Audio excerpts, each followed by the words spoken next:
Pharmacology is the study of medications or chemical compounds which interact with various living systems, from tiny molecules to cells to tissues to whole organisms in order to produce a certain effect. Every day, more and more new medications are designed to fight diseases, from infections to cancer, heart failure, and depression.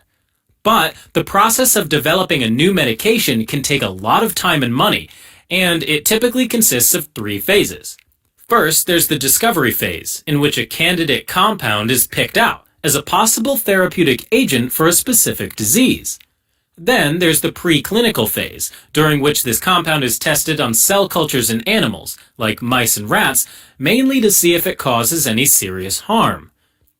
And finally, during the clinical phase, the compound is tested first on healthy human volunteers to make sure it's safe, and finally on individuals suffering from that disease to find out if it's indeed effective against this disease. If all of this goes well, then congratulations, we've got a new medication. And this medication will have at least 3 names. A chemical one, describing its chemical structure and used mostly in scientific studies, like N-acetyl-P-aminophenol, a generic name which is usually a shortened version of the chemical name and is mostly used by health professionals such as paracetamol or acetaminophen, and one or more brand or trade names given by the pharmaceutical companies that make the medication, such as Panadol or Tylenol. Now, every medication contains a precise amount of the active ingredient, called the dose, which is often as little as 5 milligrams, and that's less than a grain of sand. Since that's too small to even handle, it's usually combined with inactive substances like fillers, binders, and lubricants that serve to fill out the medication and make it more convenient to use. Together, they get manufactured as a chemical preparation, like a pill, solution, spray, or ointment. According to the form of the chemical preparation and the part of the body being treated, it can then be administered through various means or routes, like swallowed by the mouth, orally, inhaled into the lungs, injected into a vein, intravenously, into a muscle, intramuscularly, sprayed into the nose, nasally, or applied on the skin, cutaneously. Alright, now once administered, the medication starts interacting with the body. This interaction can be broken down into pharmacokinetics and pharmacodynamics. Pharmacokinetics refers to the movement and modification of the medication inside the body. In other words, it's what the body does to this medication. So, once the medication gets administered, it first has to be absorbed into the circulation, then distributed to various tissues throughout the body, metabolized or broken down, and finally eliminated or excreted into the urine or feces.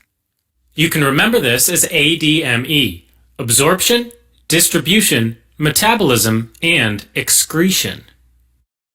Pharmacodynamics, on the other hand, refers to what the medication does to the body. So, once again, after the administration of a medication, it binds to receptors or specialized proteins located on the surface or inside a cell. This gives rise to a signal cascade, which ultimately results in some change in the cell's function, like boosting the production of a particular type of protein or slowing down DNA replication. An ideal medication would produce a single, beneficial, or therapeutic effect for a certain disease state. In reality, though, most medications produce several unwanted effects, called side effects, and these could be conditions like nausea or fatigue.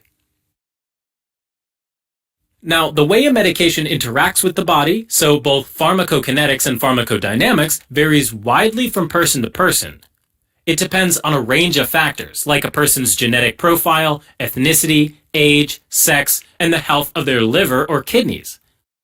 Medications can also interact with one another as well. For example, in pharmacokinetics, it might be that 2 medications are metabolized by the same enzymes, so they compete for the same enzyme sites.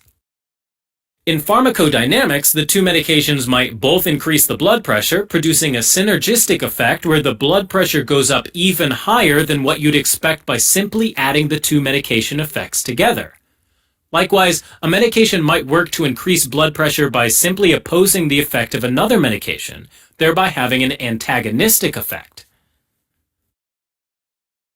Now, we're moving toward an era of personalized pharmacology, which is where medical treatments are tailored to the characteristics of each individual.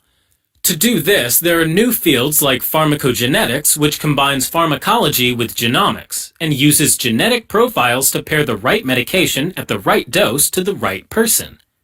There's also pharmacoepidemiology, which takes into account differences in medication responses between populations. And, of course, pharmacoeconomics, which evaluates the costs and benefits of medications used in populations. Alright, as a quick recap.